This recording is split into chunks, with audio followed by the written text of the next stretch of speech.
How does that make you feel when you think about the possibility of trading up for a quarterback? I'll tell you what. Now, first of all, I don't like the quarterbacks enough to do that. So that's the first basis for my response. If they were more appealing, then I would certainly entertain it, number one. Number two, for Mood, now this doesn't impact me, but I'm going to put myself in Muji and Glenn's shoes. If I'm them right now, Sal, the last thing that I'm going to do, again, unless and there's no sure things, but more sure than what I believe presents itself as a possible option moving up for the two quarterbacks that we know who we're talking about here in Sanders and Ward.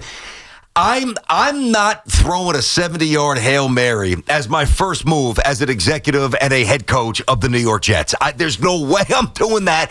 If anything, I'm going the conservative route. I'm trading out. I'm bringing in some young, cheap, dynamic, explosive players, plugging in maybe a little D-line, one more offensive tackle, maybe the tight end from Penn State. I am looking to trade out. I am looking to stay at 7 and get the best available player. I ain't moving up. But how much of that is because we feel like we don't love Cam Ward? I say we, you, and I, and the consensus is that this is a light draft as far as the quarterbacks go. Mm-hmm. So how much of it is that? Like, for me, I just don't like the idea in general because you'd be doing now really the same exact thing. While I like some of the moves that they made, cleaning up the organization a little bit, the front office and moving on, you'd still have a first-time GM and a first-time head coach and then a rookie quarterback with an inexperienced offensive coordinator. Like, do the math. It's the same exact thing. I know it feels different. At least today it feels different. But regardless of who the quarterbacks are, it would still be that same situation that has failed them, and even maybe worse in this spot because it doesn't seem like Cam Ward or Shedeur Sanders are worth trading up for. Okay, a couple things. So, yeah, it would kind of look the same. I think the one difference, Sal, would be Tyrod Taylor probably plays the first 6-7 games, whatever, maybe more, ease him in. They didn't really do that with a young Darnold. He played the first game with Detroit, didn't do that with a young with a young Zach Wilson. So maybe they learned, and maybe Glenn would and Muji would navigate that better. The other thing, too, let's just use common sense here. Do the Tennessee Titans need a quarterback? Yeah, but it seems like they were going to be. I mean, remember, Dimitroff told us that if he got that job, he would be trading down. Correct. So I think they need a lot more than just that. They do, but I mean, every team that is bad is generally bad because they don't have a quarterback, and obviously connected to that is they don't have an offensive line to protect the quarterback. Maybe they're thinking that we don't love Cam Ward. Or that's what I'm saying. So think about this, guys. Tennessee I see what you're saying, has the first overall pick. They need a quarterback. You know, Will Levis ain't it. What was the kid that they took from Liberty a couple of years ago? Malik Willis. Yeah, he's not even there anymore. No, not even there. Packers. Obviously, Ryan Tannehill's long gone here, so they clearly need a quarterback. So do the Browns. So the Tennessee Titans seem gung-ho to trade out of the first spot. Why would the Jets be so... I know it's a little subjective. Clearly, the talent evaluation could be different, but it just seems like it's a cavalier, unnecessary risk for me. Here's the counter, right, to what I believe in everything that we just said. There is an excitement level to it. And if Mood's like, just because I think our main premise is that we don't necessarily love Cam Ward and Shedeur Sanders. By the way, did you see what Cam Ward said the other day? Like about the draft board, the mock board? If you don't take me, you just know that you're going to have to play against me. I have no problem with that. I like that kind of. I like that. I love that. Yeah. But people, who knows? You could say something and then go out there and not be any good. I guess my point is that if Muji or Glenn love one of those quarterbacks, like, the consensus may not love him. Yeah. Somebody is going to draft Cam Ward. Somebody is going to draft Shedeur Sanders. Somebody's going to love them enough to select them early in the first round, if not 1-2 or in the top 5, whatever it may be. And maybe Muji and Glenn say, you know what? Let's reset the clock now, meaning let's get a young quarterback in here on a rookie, start everything the same way, kind of use instead of the Chiefs formula, what everybody references, use the Texans formula. DeMeco Ryans, you go with a young quarterback and C.J. Stroud. And again, I'm not saying Stroud or these guys are going to be what Stroud is, but you could use that formula, and what's the worst that could happen? It doesn't work out, and in year 3, you move on, you go try to get another quarterback. Like, what are the other options that are better than that? Sam Darnold? No, they're not giving Sam the big money. Justin Fields? Yes, for me. Yeah, I'm just saying, though, but like... Yeah, I mean, it's not a home run either. Listen, anywhere you go, whether it's Cam, whether it's Sanders, whether it's Daniel Jones, whether it's whomever, we know all the options out there. There is a real risk in terms of, there's no home run move to be made. So no matter what Muji and Glenn do, they are going to be subject, I think, to a decent amount of criticism fairly quickly. Like, if they go out and they give Justin Fields, and that's, I guess, to me, the most appealing option at this point, I guess. I like him more than the other options for the most part, but I don't love him. I like him. But if they give him, I don't know, $25, $26 million, just throwing that a number because they're not giving him 40 like Darnold's going to probably get. So let's say $25 million for him. And, he throws 11, 12, 13 picks, and then he gets benched, and he coughs a few up, and he fumbles a few, and the Jets don't win. Now, there won't be the level of criticism if you move up to get a Sanders who looks awful or Cam Ward who looks overwhelmed, but it's still going to create a very dark early tone to their regime. And maybe, I'll be honest, maybe I'm just kind of looking at this as a loser, and I'm trying to preemptively avoid the criticism because to everything else in the past they've done. But to that point, Muji hasn't made a mistake as the Jets executive. Well, and wouldn't you respect the fact that these guys would be putting their you-know-what on the line? Like, that's an aggressive, bold move, excuse me, for first-time GM and head coach to go all in. That's why I say it all comes down to if they love them or not. If they don't love those guys, then there's no way you force the issue, even if the other options aren't as good. But if you do, why not come in hot? Why not come in swinging big and thinking, you know what? I'm going for it. I love Cam Ward. If we could get that first pick and get a quarterback now and look at the other options and feel like that's the best option for them, and then go do it. Now, remember, Cam Ward, we were looking at it from the prism of Shedeur Sanders for the most part, from the Giants' perspective, right? Because we felt like Cam Ward was going to be off the board at number 1 to the Titans. Or 2 to the Browns. Okay, well, whatever. Or somebody else who moves up. Right, before the Giants pick. But if the Jets enter the conversation and trade up for that top pick, now Cam Ward's in play, and I feel like there's a little bit, and again, do you love him in comparison to Jaden Daniels? Yeah, or whatever. Or somebody like that, Right, exactly. No. But maybe there is something there with Cam Ward, and maybe he can be a good quarterback here for an Aaron Glenn coach team and have some success moving forward. I would get excited about that idea if Muji and Glenn love one of the two quarterbacks, assuming it would be Cam Ward. I hear you. It would be bold. And I think it would be fairly well received by a lot of Jet fans. I'm not so sure that I would be in that camp. And just to be clear, of the two options, whether it's Sanders or Ward, give me Cam Ward all day. Yeah, that's what I'm saying. I feel like we both feel that way with Cam Ward. Yeah, and doesn't mean he's going to be better. But. No, watch, it might be worse because we were both in alignment here. I think, and I've been on the record with Cam over Sanders now for probably about a good 5 or 6 weeks. Like every time it came up in dribs and drabs, not even really pertaining to the Jets, just more so for the Giants because I thought Rodgers would be back this year. Here's the other layer to this, and I don't know why. Sorry, I don't know why I can't breathe today. I get what's going on? Get him some oxygen. Yeah. Let's go. I need some help, please.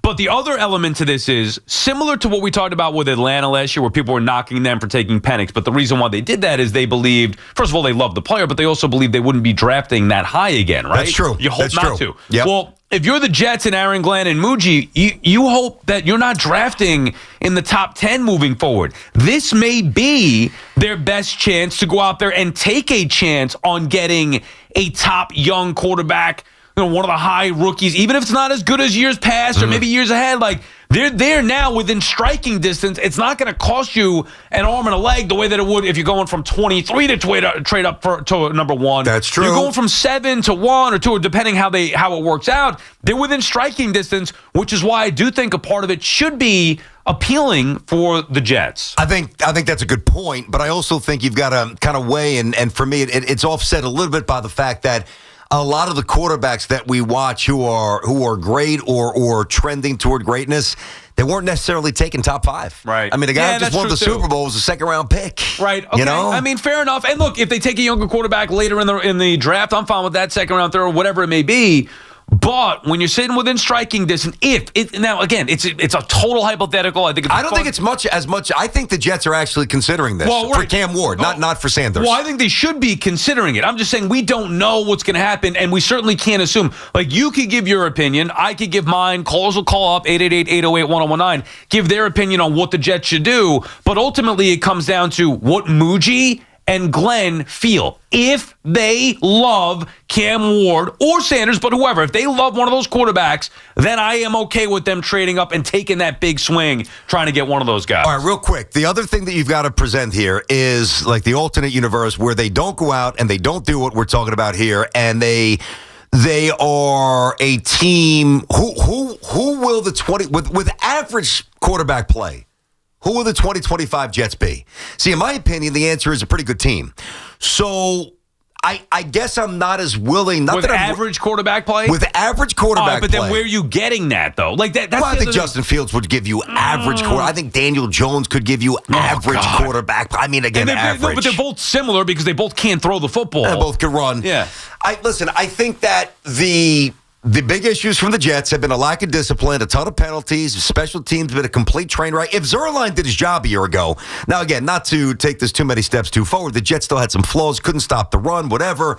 Still don't really have an effective tight end. They got the third level on defense, a little shaky at the safety spot. You probably lose DJ Reed, got to find another corner. I know there's other things they have to do, but to simplify it, if they had fewer penalties a year ago and they just made 2 or 3 more kicks, the Jets very well may have been a playoff team. Right. So do you have to?